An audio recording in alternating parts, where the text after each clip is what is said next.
Everyone, কেমন আছে সবাই? আশা করি সবাই খুব ভালো আছে। এখন 11টা বাজে, এখন থেকে ব্লগটা শুরু করছি। দেখো এখন রান্নাবান্না বসিয়ে দিয়েছি। আর দেখো এখানে পিয়াংশি জোগাড় করছে। দেখো রান্নাবান্না কী জোগাড় করেছি দেখাই, দাঁড়াও দেখায়। এখানে ফুলকপি আলু মাছের ঝোল হবে। ফুলকপিটা একটু ভাপিয়ে নিচ্ছি। এখানে ফুলকপি আলুটা একটু দিয়ে একটু হালকা ভাপিয়ে নিলাম। আর এখানে তেলাপিয়া মাছটা দিয়ে ফুলকপিটা করবো বলে মাছটা এখানে ম্যারিনেট করে রেখে দিয়েছি। আর এখানে আলু বেগুন ভাজা হবে, আলু বেগুনটাও কেটে রেখে দিয়েছি।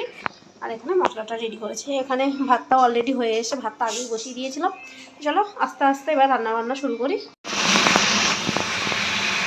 দেখো বন্ধুরা, এখানে বেগুন আলুটা ভাজা বসিয়ে দিয়েছি। একটু কালো জিরে কাঁচা লঙ্কা ফোড়ন দিয়ে এই বেগুন আলুটা তুলে দিয়েছি। এইভাবেই বেগুন আলুটা ভেজে দেবে। একটু নুন হলুদ দেবো শুধু, আর কিছু দেবো না।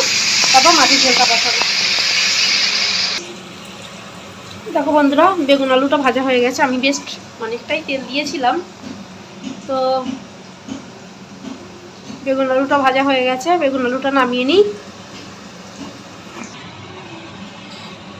দেখো বন্ধুরা, বেগুন ভাজাটা তো তুলে নিয়েছিলাম।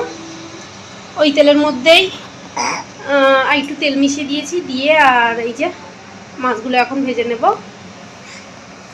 দাঁড়াও মাম দাঁড়াও।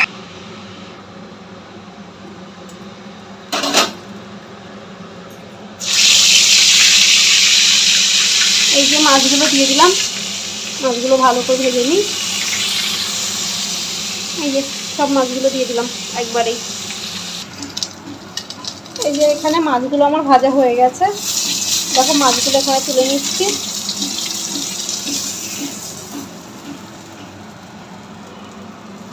ঝোলটা বসিয়ে দেবো ফুলকপি দিয়ে।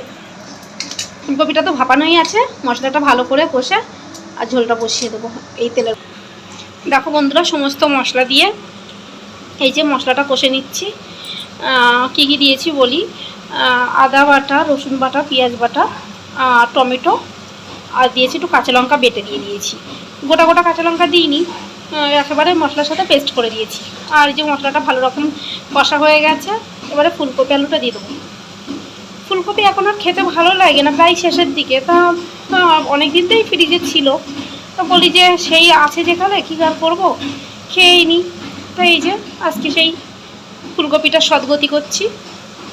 বেশ ফ্রিজে অনেক দিন থেকে থেকে দেখুন কেমন একটা কালো কালো হয়ে গেছে। তো ওই জন্য ভালো করে কেটে ভালো করে নুন টুন দিয়ে ধুয়ে ভাপিয়ে নিয়েছি। জানি না খেতে কেমন হবে, গন্ধ লাগবে কি না। ফুলকপিটা এখন আর খেতে ভালো লাগে না, জানেন বন্ধুরা। তো চলো, আছে যেকালে তার তো একটা কিছু করতেই হবে। তো আজকে করেই ফেললাম। এই যে ফুলকপি আলু মাছ দিয়ে ঝোল করে ফেললাম। কেমন লাগবে সত্যি জানি না। চলো এবারে সবজিটা দিয়ে দিই মশলার মধ্যে। মশলাটা কষা হয়ে গেছে, ভালো করে কষে নেব মশলাটা দিয়ে আর এই সবজিটা দিয়ে। বেশি আবার কষবো না, কারণ ফুলকপি আর আলুটা তো অলরেডি আমি ভাপিয়েই নিয়েছি, সেদ্ধ হয়ে গেছে। অল্প একটু নাড়াচাড়া করে জলটা দিয়ে দেব।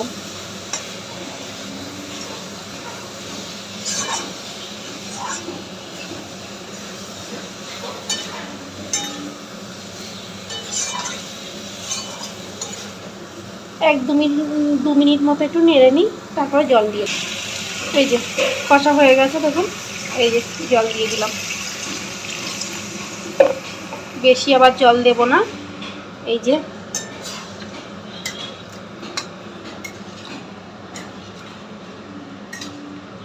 ঝোলটা ফুটে গেলে মাছগুলো দিয়ে দেব।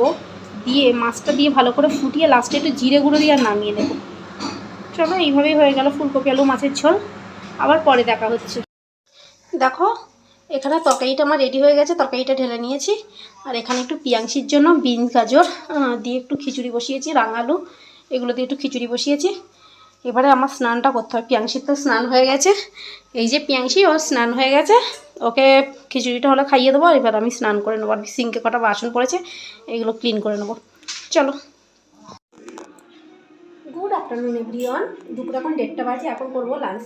রান্নাবান্না তো অনেকক্ষণ আগে হয়ে গেছে, তার মাঝখানে অনেক কাজ ছিল, কাজগুলো সব করলাম। তো এখন খাওয়া দাওয়াটা করতে এসেছি। পিয়াংশি ঘুমাচ্ছে, ওকে এখনও খাওয়ানো হয়নি। ও স্নান করে ঘুমিয়ে পড়েছিল। তো এখন খাওয়া দাওয়াটা করে নিই। চলো কী রান্না হয়েছে একবার দেখিয়ে দিই। দেখো এখানে বেগুন আলু ভাজা, এখানে লাইলেন্টিকা মাছ দিয়ে ফুলকপি আলু ঝোল, আর এখানে হচ্ছে ভাত। তা আজকে দুপুরের এই যে লাঞ্চের মেনু। চলো খাওয়া দাওয়াটা আগে করে নিই, প্রচণ্ড খিদে পেয়েছে।